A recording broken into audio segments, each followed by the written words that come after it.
Selamat sore, good afternoon, welcome back to Bali Covid-19 update, and this is for September 22nd, 2021, and it is Wednesday, which means talking about what Pak Luhut said on Monday night, and then we're going to go on to the numbers and the usual. So what is this? This is the good, the bad, and the unclear. And so let's start with travel and travel restrictions, because if you're planning on coming to Indonesia, it's not going to be easy. So let's go over these. All travelers must use the PeduliLingduni application as a condition of entry to Indonesia. And I received all of this from the U.S. Embassy today. All travelers must submit the international e-hack through the PeduliLingduni application or manually at the departure airport. All foreign nationals have to show proof of health or travel insurance, which includes provisions for quarantine and treatment if exposed to COVID-19. All international travelers must submit 2 PCR tests and undergo hotel quarantine for 8 times 24 hours at the traveler's expense. Book your own hotel prior to arrival. Hotels are chosen from an approved government list, but before you used to get your first PCR test at the hotel. Now there's a change. The first PCR test will be administered at the airport, and you will need to wait until the results come back before you can go to the hotel. Most people that I've seen experiences from on social media today report pretty good results out in about 2 hours. A couple of people said, oh, they just let us go to the hotel and then gave us the results when we got there. But that may have been the early stages of this. And so you get in and you take your test and then you wait, and then after that you go to the hotel, assuming you're negative. Okay. If you're positive, there's another problem. If you're positive, even if you're asymptomatic, foreign nationals could be treated at an Indonesian hospital at the traveler's expense or moved to a fully government-administered isolation hotel with no choice in the matter. Your original hotel would be invalid, and you would likely lose the money that you had already paid for that. And if you test positive, you can expect to be in isolation for a minimum of 14 days and will be required to have a negative PCR test prior to release. So coming here can be a hassle. Now people are coming in regardless. Wow. Really, if you've got some real reason to be here, but if you're just going for vacation, I would never go through all this. And according to the U.S. Embassy, they advise against all but essential travel. And it says further, the embassy advises that strict enforcement of COVID-19 prevention protocols noted above may place travelers at risk and may result in lengthy quarantine detention, family separation, and the accrual of significant expenses. I would definitely not be a person traveling. Okay, so there's travel. Now, what about the PPKM, the restrictions? Yes, as everybody expected, they've been extended, this time for 2 weeks. Bali, Java will be evaluated after 1 week. This time they're just saying 2 weeks, okay. And this was Pak Luhut. He was on the president's YouTube channel last night. So the restrictions are extended until October 4th. Pak Luhut noted that evaluations are carried out every week because the situation changes so quickly. No kidding. There are no areas in PPKM level 4, which is great news. And all Regency cities in Java, Bali are now at level 3 or level 2. Okay, more good news. Now, there are a number of changes, and I don't have the official document. I'm still looking for it. And if I've got it, I'll go back and check on all this. I'm taking this from a trusted source, an English translation. So, well, this is from a news article, and then I have some more from a trusted source. Children under 12 can enter the mall, but it has to be with parental supervision and assistance. And this is going to be implemented in Jakarta, Bandung, Semarang, Yogyakarta. and Surabaya. Cinemas will be open at Regency Cities Level 3 and 2 with a maximum capacity of 50%. However, with the obligation to use the PeduliLingduni application and the application of strict health protocols. And this is for people in yellow and green categories. What are yellow and green categories? Well, there's 4 statuses for the PeduliLingduni app. And green, fully vaccinated; yellow, 1 vaccination; red, no vaccinations; and black, you're infected or you've had contact. Outdoor restaurants are open to 50% capacity.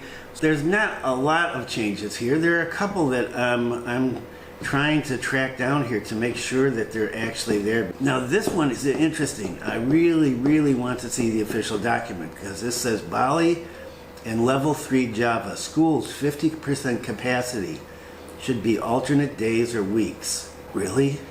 Are the schools going to open? Oh, I hope so. I want to see my granddaughter get back into school. This is just a personal thing.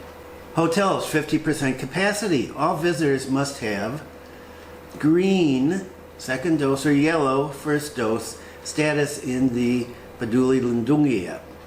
Visitors age 0 to 11 must have the PCR test within 48 hours or antigen test in 24 hours. Supermarkets can stay open until 9 p.m., but you're required to use the app.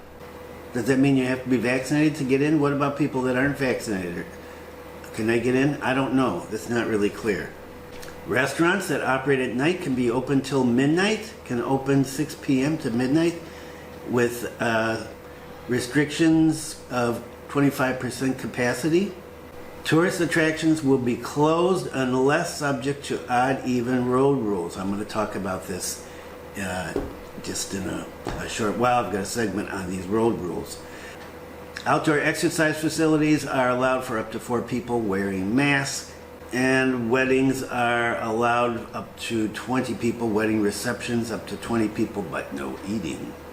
Okay, and then there are more rules for the rest of the country, which are kind of different. And so, as I've said before, each province modifies these. And so, I don't know, I'm waiting to see what the governor's going to do. Are we going to open the schools? I want to find out about that. I haven't heard anything yet officially. And what about people who have not been vaccinated, the B211 people? So what? They can't go to a hotel? Can they show a certificate, their certificate that shows that they've been vaccinated?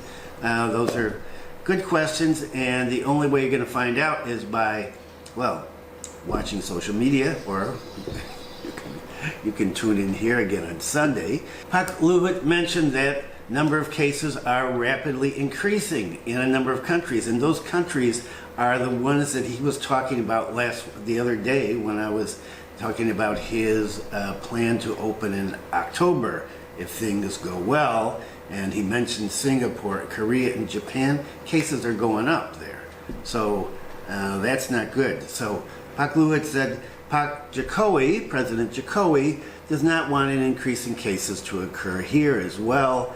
And so he reminds us all to be vigilant and careful, as everybody does. And now this is really interesting. To prevent COVID-19, the government will limit the entrance of international travel. What did we just do with the B211? We just opened it up. We will limit the entrance of international travel to Indonesia and tighten the quarantine of foreign nationals and Indonesian citizens who come from abroad. Now, this sounds like a complete reversal of what was said just the other day.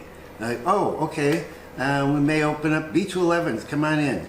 And we may be open for international tourism in October. And now they're saying we're going to limit the entrance of international travel, tighten up the quarantine. It seems to be a change from the other day. So we've got new rules and regulations, but as I've said so many times, implementation and enforcement, well, things are being violated here left and right now. People complain on social media about restaurants and bars being open till 2 o'clock in the morning, and noisy, people not wearing masks, and there's a lot of changes that are coming about here. It looks like the government is implementing more rules while they're starting to open things up. They're implementing more rules to be stricter about what you can do as things open up, what you have to have, what are the requirements. Yeah, you got to be vaccinated. Have your PeduliLingduni app on your phone. I've got one now. I went to Care4 the other day before yesterday, and I've heard that the supermarkets, it says here, supermarkets, you have to use the app to get in. Not in Care4 in Singaraja. They did a quick scan of my hand, and that was it. So, what does all this tell me? It tells me as we change the rules, as more rules are added on or loosened up, it's getting very confusing to people, confusing to me. There are so many circulars being issued now.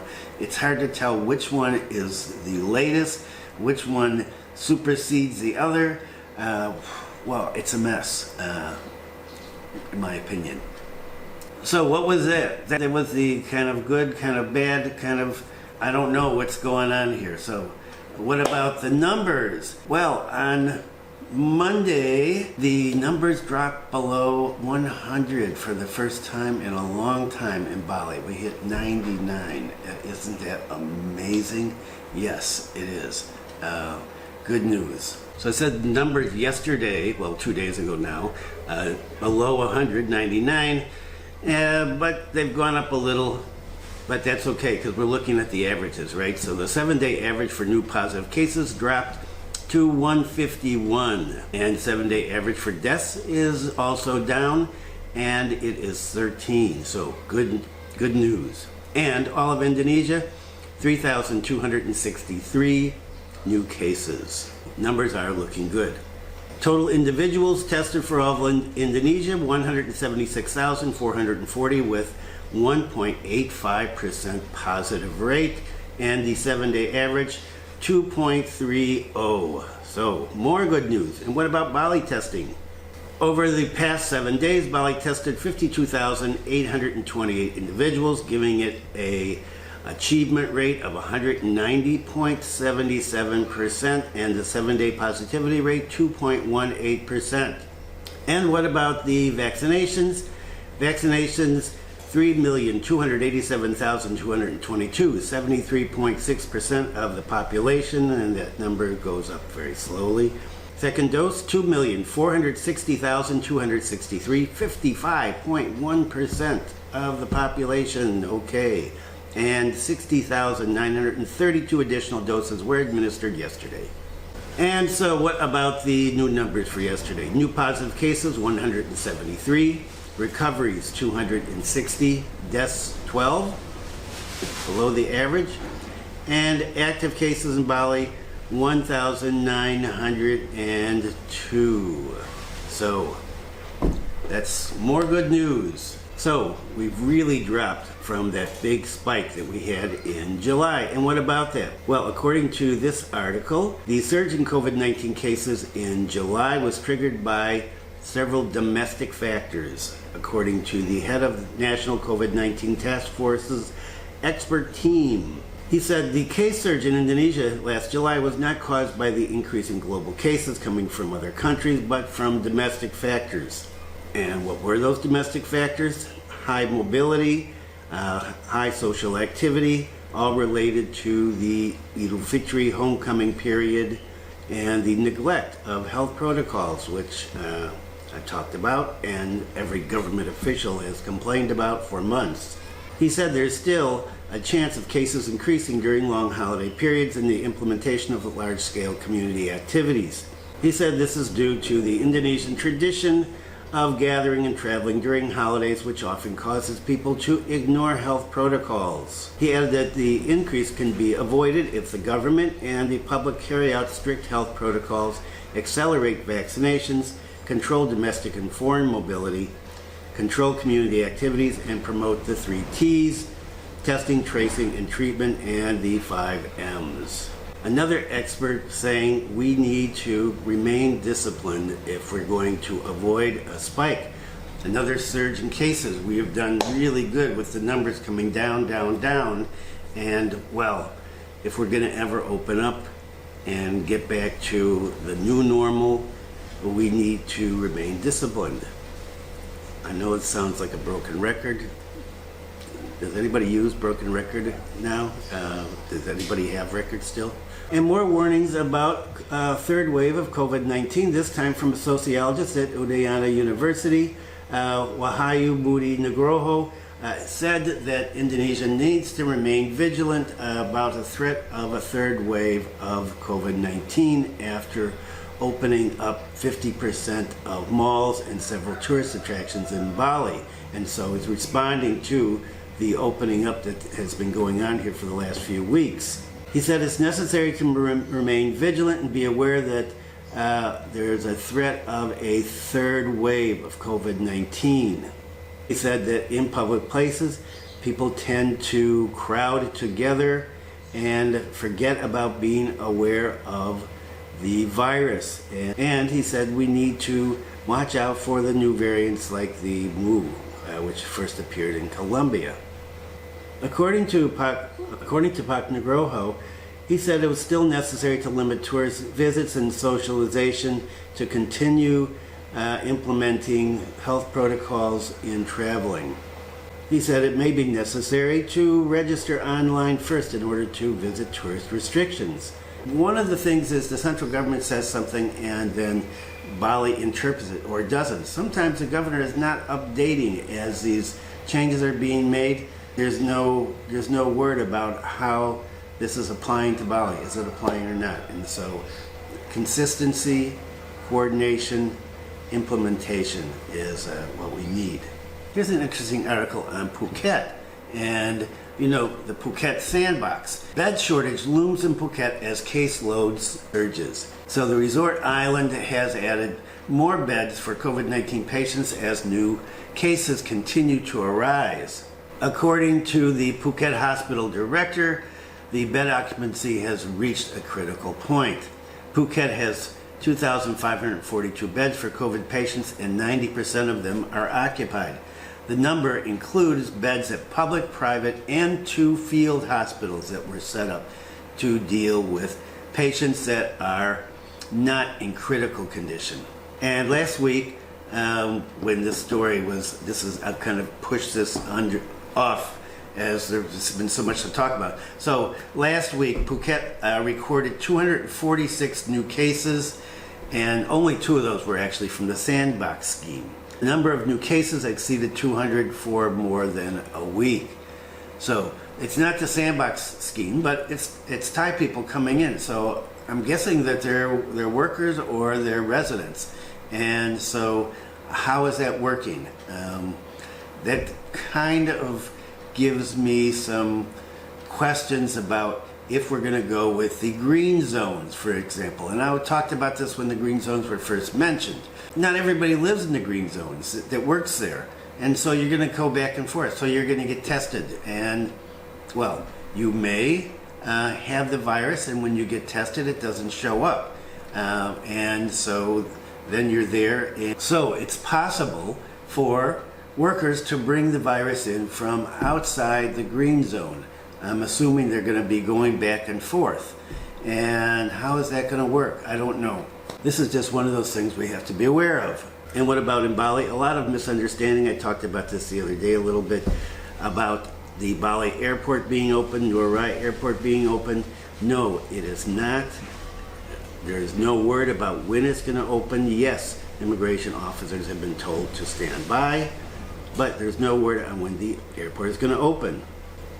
The Ministry of Transportation said that international flights have not been opened yet to Bali, regardless of what you may hear from visa agents, hotels, or social media. Now, that's as it stands at 1:30 on Wednesday, but who knows? The Ministry of Transportation has confirmed that there's only 2 places you can come in now. You can come in through Manado, or you can come in through Jakarta. According to a spokesperson from the Ministry of Transportation, the international entry restriction is carried out in order to anticipate and prevent the spread of new COVID-19 virus variants entering Indonesia through transportation nodes that serve international routes. And he added, we ask the public to be selective and clarify the information circulating on social media first so as not to cause confusion. Right. Lots of misinformation out there.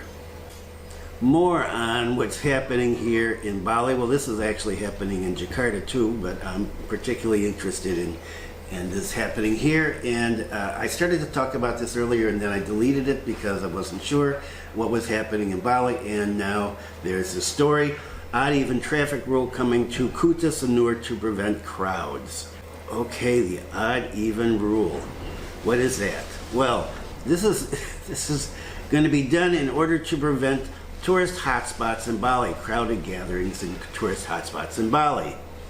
So the Bali government said that this is going to be implemented in popular areas by the end of this month. The odd even rule is aimed at limiting public mobility so that they don't form crowds at tourist attractions such as Kuta Beach, according to Bali Police Chief Putu Jayan Danu Putra. And Bali's transportation agency said that the odd even rule is going to only allow vehicles with license plates ending with an even number to be used on the affected roads on even calendar dates and vice versa for odd dates. This will be applicable to both cars and motorbikes, and the rule will be implemented around Sanur Beach, Kuta Beach, Denpasar City, and where else down there? I don't know. So apparently this is going to be implemented on all roads that lead to the beach, that have access to the beach.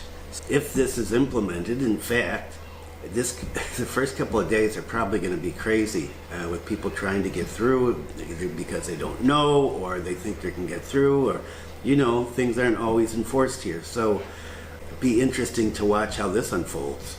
And according to this article, the policy will be enforced in the morning from 6:30 a.m. to 9:30 a.m. and again around sunset from 3 p.m. to 6 p.m. Further details will be made in the coming future. The governor is supposed to issue an official circular on the subject sometime later this month, according to the police chief. But he noted that this may start as early as September 25th, which is only 3 days from now. And authorities are going to have to socialize this first. So this could be a mess. And apparently, since Bali has been moved down to level 3, members of the public are evidently not too concerned, according to the article, about congregating in popular places like the beach. So how is that going to work out? I don't know. And well, let's get in some local news here. Buleleng, all right. Is this going to happen in Buleleng? This is not exactly a big tourist hotspot. We do have our tourist areas up here, but nothing like down south. So this article, reducing accident rates, Buleleng police will perform traffic engineering. So Operation Obedience Agung has already started here. It's being carried out by the Buleleng police in order to educate the public on driving and reduce the number of violations and traffic accidents. I have seen plenty of traffic accidents up here, usually just because people aren't paying attention to what they're doing. Sometimes because people just keep driving through the red light and so boom, there's a smack there. Or, well, on wet days, people drop their bikes because they're going too fast. Somebody stops in front of them quickly and they hit the brakes and they do a slide. Other times people are driving the wrong way down a one-way street and they don't pay attention and they smack into something. So this operation will be carried out through Sunday, October 3rd, day before restrictions end. In addition to providing education about safety, they will also be providing education about health protocols and the use of personal safety equipment when driving. This is not too bad here. Compared to some areas like Canggu or Ubud, you have a lot of people driving around without helmets on. You rarely see that up here in main areas because there's cops out and they do stop you. Buleleng's police chief said that their lack of installed traffic signs and traffic lights, and they're going to work on this along with the Buleleng Transportation Agency in getting more signs? Are they going to put more traffic lights on? It doesn't say specifically, but that's a possibility. I'm just thinking about where down here. And when asked about the odd-even policy, the police chief said he was still reviewing the implementation and that in the near future, the odd-even plan will most likely be implemented in tourist destination areas. So does that mean Lovina Beach? I'm just trying to think of tourist areas where there might be a lot of congregation here. The only one that we've got around here is the harbor, and that's mostly, almost completely local people. And you never see any traffic problems because of that. And the police chief added that this plan is still currently being studied to see if it is suitable or not, if it's going to be enforced. And, well, that's the big question, right? Is it going to be enforced if we have it? When is Bali going to open for international tourists? Crystal balls popping up all over. I don't know. But here's an interesting story. It came out the other day. Bali Tourism Association tired of receiving false hope about reopening. Yeah, I can definitely understand that. The Tourism Association in Pemutaran, Buleleng, right? And that's the place down here where close to Manjangan Island and Pulaki, diving, snorkeling, this is a water area. So the Tourism Association has admitted that they're getting tired of false hope that they've been receiving from the government. The head of the Travel Conscious Group, Ikutut Salamat, said that tourism business in northern Bali has been waiting and has been prepared for international travel corridor, but that there's inconsistency in the government's policy and that it changes without any notice before implementation. Okay, exactly what I was saying just a little earlier. Pak Ketut noted that many of the accommodation businesses in the Pemutaran area were ready to go in June, and they had already started receiving bookings from people. And then the government initiated the emergency lockdown back in July, right? This is September, so we've been in there for months now. And so they had these bookings, and then they had to cancel them because of the emergency restrictions, emergency lockdown, whatever you want to call it. I prefer not calling it a lockdown because I can go out, everybody can go out. Nobody's locked in their house, so it's not a lockdown, it's restrictions.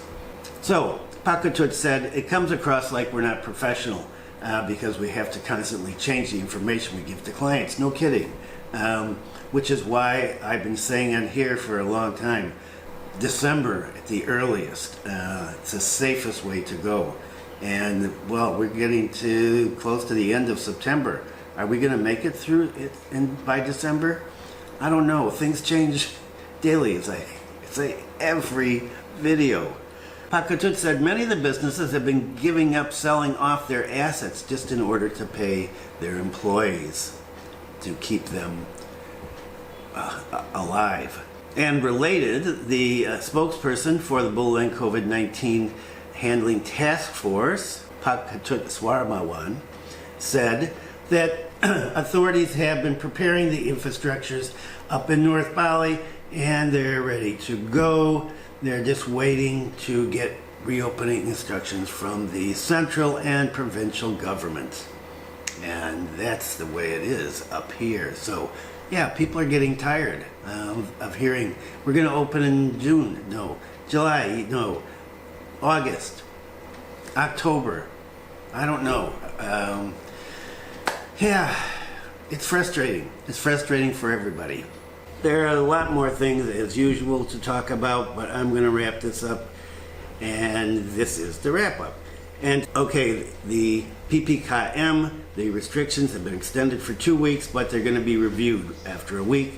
There's been some slight changes, and I mentioned those. The big one for me is school. And I just called my daughter, the mother of my grandchildren, to ask her if she's heard anything from school yet, and she said she hadn't. So I'm waiting to see what's going to happen there. And then there's questions about the PeduliLingduni app, and Are you going to need to use that to get into supermarkets everywhere? Well, as I said, not here at this point. And what about hotels? And what about the foreign tourists who come in, B211s, and don't have a PeduliLingduni app? They can't load their information. They're going to have to be vaccinated, right, to get in. So assuming they're going to have some kind of letters, I would say surat, some kind of letters and documentation. And, well, from what we're seeing on social media, a lot of people have been asking their embassies to give them proof that they've been vaccinated, and they are not offering the proof because of privacy laws, I guess, in the EU and the United States. And so how is that going to work out if they can't prove that they've been vaccinated, if they don't have the kind of documents that they need? And what will Indonesia accept as proof that they've been vaccinated? And how are they going to get it into app? There's still problems with the PeduliLingduni app. Apparently, people are having problems using it, getting data in, especially if they don't have a NIC number, if they don't have a kitas or a kitap. And so that's still got to be worked out. The numbers are looking good, but the government seems to have backed off from what Pak Lu had said the other day about opening in October. Now, this is trying to read minds, trying to figure out when Bali is going to open. So when I heard about the October one and this big push and the B211s coming in, and then the move to get immigration officials into the selected airports that are going to be used when international tourists arrive, I thought, whoa, okay, maybe they just decided to jump in and go. Now it looks like they're taking a step back. Who knows? Is this a lockdown? You know, I keep hearing this lockdown. It's not a lockdown. Life goes on here as normal. Well, if you're not involved in the tourism business. Now, if you're involved in the tourism business, obviously it's different. And I have, as I've said a number of times, children involved in this, and so I have some personal reasons for wanting Bali to get open as soon as possible so that my kids get jobs and I don't have to support them. Yeah, I'm hoping that we're going to open. Before, Pak Lu had made this comment about October and the numbers coming down and us dropping down to level 3 and talk about us getting down to level 2. I thought, okay, maybe this is going to happen in October. But as I've said for, I don't know, the past year, almost since the start of this year, I would be looking at December as the earliest. I would be playing it safe and looking there. Is the airport Nuarai going to be open for quarantine people? No word on that either. Is it a possibility? Yes, of course. Everything's a possibility these days. Wherever you are, stay safe. I hope you get vaccinated, follow the safety protocols. And if you're looking to come to Bali, hang in there. It will happen eventually. Be kind to someone today. Thank you for viewing, and I'll see you next time.